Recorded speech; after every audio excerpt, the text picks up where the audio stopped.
900 million miles from the sun, a camera built to look at the birth of galaxies turned around and pointed at a moon instead. What it found didn't match the forecast. Saturn's largest moon, Titan, was supposed to be quiet that season. Its northern summer was just beginning, and the old models said the skies over its lakes should be calm. Instead, the James Webb Space Telescope caught something moving. Bright spots, flaring and shifting, climbing higher in the atmosphere over the course of a single day. Clouds, behaving in a place where clouds weren't supposed to be building yet. Then came a second signal, buried in the infrared light, that no one had ever separated out of Titan's atmosphere before, a molecule so short-lived it should have been chemically invisible from 900 million miles away. Two mysteries, one moon, one telescope, not designed for this job at all. This is the story of what Webb saw when it looked at Titan for the first time, and why some of it still doesn't add up the way scientists expected. Titan is not just another gray rock orbiting a gas giant. It is the only moon in the solar system with a real atmosphere, thick enough that sunlight struggles to punch through the haze.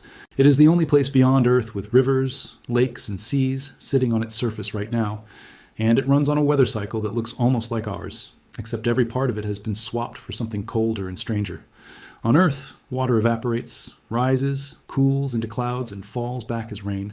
On Titan, the working fluid is methane. At minus 179 degrees Celsius, methane behaves the way water does here. It pools into lakes, evaporates into the sky, and occasionally comes back down as an oily, freezing rain. Scientists call this Titan's methane cycle, and for 2 decades, it was mostly studied from a distance by a spacecraft that no longer exists. That spacecraft was Cassini. Between 2004 and 2017, it orbited Saturn and repeatedly swept past Titan, mapping its northern lakes, its dune fields, its seasons, and even dropping a small probe called Huygens onto its surface in 2005, the first landing anyone has ever made on a world in the outer solar system. But Cassini's mission ended before Titan's northern summer really got going. When Cassini burned up in Saturn's atmosphere in 2017, Titan's north was still just waking up from its long winter. Nobody had a spacecraft in position to watch what came next.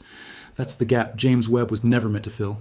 Webb was built to study the first galaxies and the atmospheres of planets circling other stars, tens or hundreds of light years away. Pointing it at a moon inside our own solar system, a target that's comparatively close and comparatively bright, is almost an act of borrowing, using a deep space instrument for a near space question. But a team led by planetary scientist Connor Nixon at NASA's Goddard Space Flight Center did exactly that, in November 2022 and again in July 2023, and paired Webb's data with observations from the Keck 2 telescope in Hawaii. The goal was simple to describe and hard to pull off. Catch Titan's northern hemisphere in the act of building weather, and figure out what its atmosphere was actually made of at different altitudes, not just averaged across the whole disk. What came back did not look like a quiet moon settling into summer. Here's where the science gets specific, and it's worth slowing down for because the mechanism is the whole story. Webb doesn't take a normal photograph. It captures light at very precise infrared wavelengths, and different wavelengths on Titan correspond to different depths in its atmosphere. Light at one wavelength comes mostly from high in the stratosphere. Light at another wavelength comes from lower down, in the troposphere, where actual weather happens. By comparing images taken in different filters, and comparing images taken days apart, the team could do something close to X-ray vision on Titan's sky, watching where bright cloud features sat in altitude and whether that altitude was changing. And it was changing. Across the observation windows, clouds that had been sitting low in the troposphere on one day appeared higher up just days later.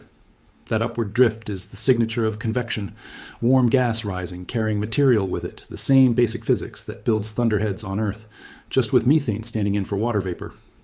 This wasn't the first time convection had ever been spotted on Titan. Cassini had caught hints of it in the south years earlier, during Titan's southern summer, but this was the first time it had been documented in the north.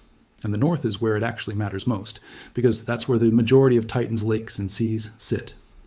Kraken Mare, Titan's largest sea, is up there, and its combined northern seas cover roughly the same surface area as North America's Great Lakes.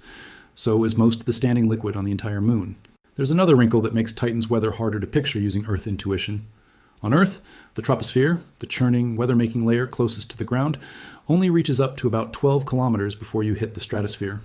On Titan, because gravity is so much weaker, that same weather layer stretches nearly 4 times as high, up to roughly 45 kilometers. Titan doesn't just have a different fluid running its weather, it has a taller, slower sky for that fluid to move through, which is part of why a cloud rising in altitude over a few days, rather than a few hours, still counts as fast by Titan's standards. If methane clouds are actively forming and raining over that hemisphere, It helps answer a question that had been nagging at planetary scientists for years. What keeps those lakes full? Titan's methane doesn't just sit there. Sunlight and radiation in the upper atmosphere are constantly breaking it apart, a process that, left unchecked, should slowly drain the moon's methane supply over geological time. Rain replenishing the lakes from clouds like the ones Webb caught in the act is part of the answer. Not the whole answer, part of it. Because here's where the second signal comes in, and it's the one that made this genuinely unexpected. Buried in Webb's mid-infrared spectrum was the fingerprint of a molecule called the methyl radical, CH3. Not methane itself, CH4, which is stable and common and had been mapped many times before. The methyl radical is what's left over in the instant, after sunlight or charged. Particles rip a hydrogen atom off a methane molecule. It is chemically aggressive, and it does not last. Within Titan's atmosphere, it either reacts further within moments or gets swept up into longer, heavier molecules almost as soon as it forms. That's exactly why nobody had ever spectroscopically detected it before. Catching CH3 is like trying to photograph a spark instead of the fire it's about to start. You have to be looking at the right altitude, at the right time, with an instrument sensitive enough to isolate a signal that exists for a heartbeat, chemically speaking, before it's gone. Webb caught it anyway. One researcher on the team described the discovery this way. Earlier observations of Titan's atmosphere had only ever captured two ends of a process: the methane going in and the heavier organic molecules like ethane coming out, years or eons later. What Webb caught was the middle step, the actual moment of transformation. Not the flour and sugar and not the finished cake, but the batter, rising in the oven, mid-reaction. That distinction matters more than it might sound like it does. Titan's hazy orange atmosphere is loaded with complex organic chemistry, the kind of carbon-based molecule building that, on early Earth, is thought to have been a step on the road toward the chemistry of life. Nobody is claiming Titan has biology. Its surface is 180 degrees below zero, and its water is liquid methane. But the same fundamental chemical machinery, breaking simple molecules apart and rebuilding them into more complex ones, is running there right now in a natural laboratory scientists had never been able to catch mid-process before. So put the two findings side by side. Convective clouds, building and rising in a hemisphere that was supposed to still be quiet, and a fleeting chemical intermediate, direct evidence of active organic chemistry, detected for the first time in Titan's atmosphere. Neither discovery on its own would have been shocking. Cloud convection had precedent in the south. Organic chemistry on Titan had been theorized for decades. What's harder to explain away is the pairing, an atmosphere caught doing more, chemically and meteorologically, earlier in its seasonal cycle than the standing models expected. Titan's year lasts nearly 30 Earth years, and its seasons crawl by slowly enough that a research team can spend an entire career watching only a fraction of one full cycle. The Cassini-era models were built on partial data, mostly from Titan's winter and spring.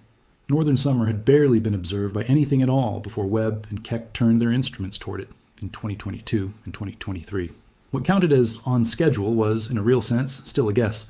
There's a second oddity worth putting on the table, one that isn't from these particular observations, but sits right alongside them in the broader puzzle of Titan's surface. Where Titan has rivers flowing into its seas, scientists have long expected to find deltas.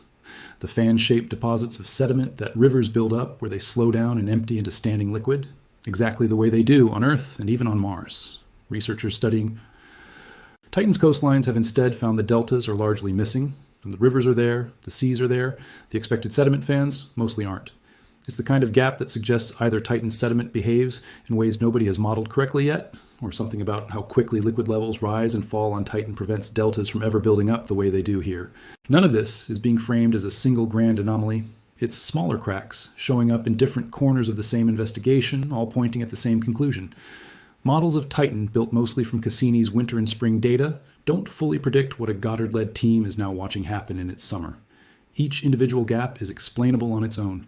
Stacked together across cloud behavior, atmospheric chemistry, and surface geology, they start to look less like noise and more like a pattern nobody has fully mapped yet.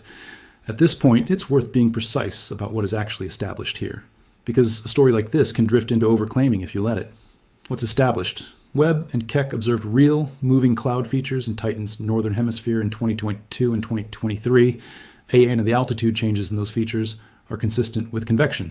Webb's mid-infrared spectrum shows a genuine detection of the methyl radical, published in Peer, reviewed in the journal Nature Astronomy in 2025, led by Connor Nixon's team at NASA Goddard. These are measured signals, not inferences from a single ambiguous data point. What's interpreted, and reasonably so, that this convection is part of what replenishes Titan's northern lakes, and that catching CH3 directly is a rare window into organic chemistry happening in real time in the atmosphere. What's still open, exactly how typical or atypical this timing is within Titan's 30-year seasonal cycle, since there simply isn't a complete data set spanning a full year to compare it against. The team was not able to directly observe precipitation falling. They saw the clouds rise, which strongly implies rain is following, somewhere behind them. But the actual raindrops reaching Titan's lakes were not caught on camera. And the missing river deltas remain, for now, an open question about Titan's surface geology rather than a mystery Webb itself was built to solve. That gap between here's what happened and here's why it's happening on this particular schedule is exactly the gap that made a moon nobody expected surprises from. Into a moon that just handed scientists two of them in the same set of images, it also raises the stakes for what comes next. NASA already has a spacecraft built to go there. Dragonfly, a nuclear-powered multi-rotor lander about the size of a car, is scheduled to launch toward Titan later this decade, with plans to fly from site to site across the moon's dune fields and hydrocarbon lakes, sampling its chemistry directly instead of watching it from 900 million miles away. Everything Webb and Keck learned about where the clouds sit, how fast the seasons are actually shifting, and what the atmosphere is doing chemically in real time will shape exactly where Dragonfly is sent first and what its instruments are tuned to look for the moment it touches down. Which means the story doesn't end with a strange spectral line buried in a 2023 dataset. It ends with a machine already built, on its way to go stand in Titan's oily rain and find out, on the ground, whether the sky really is doing what a borrowed space telescope caught it doing from very, very far away. Dragonfly won't just watch the clouds from orbit the way Webb had to. It will land in them, sample the surface chemistry directly beneath wherever those methane rains actually fall, and send back the first ground level answer to a question that, right now, still depends on inference from 900 million miles out. For now, the picture is this: a moon with rivers, lakes, and seas of liquid hydrocarbons, an atmosphere quietly manufacturing the organic building blocks of complex chemistry, and whether that showed up earlier and moved differently than 3 decades of Cassini-based models predicted it would. Something in Titan's sky moved off script. Webb just happened to be the first instrument sensitive enough, in the right place at the right moment, to catch it doing it. So here's the question worth sitting with. If a telescope never built for this job can catch a hidden atmosphere shifting its own chemistry mid-reaction, what else out there has already changed, quietly, before anyone was watching closely enough to notice?